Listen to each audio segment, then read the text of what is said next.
On Saturday, an African-American Civil War veteran was honored.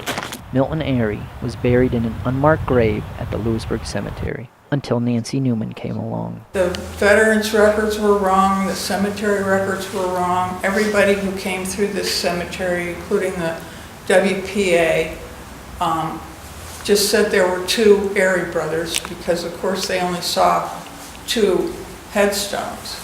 Newman's study and research was able to prove Milton Airey's existence, which led to the cemetery receiving a headstone. Anyway, my research showed that there were these three Airey brothers, and I got Milton's enlistment information and so on. I didn't have as many records as I needed, and fortunately, a man who can't be here today came to that talk and said, I'm going to the National Archives next week. I'll see what I can find out.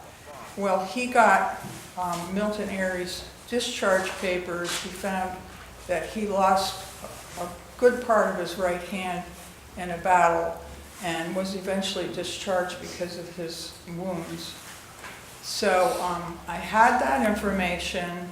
I took it all to the Veterans Administration of Union County, and they were a little skeptical because all their records say there's only these two guys. How could this all be mixed up? So then I showed him the obituary for Milton Airey from the old Lewisburg Chronicle that says he's buried in the cemetery, he was buried in his uniform, and so on. So they let me apply for the headstone, and it was wonderful. Saturday's service was performed by retired pastor John Lee. He was missed, and that's wrong. And he was a veteran, and I am a veteran.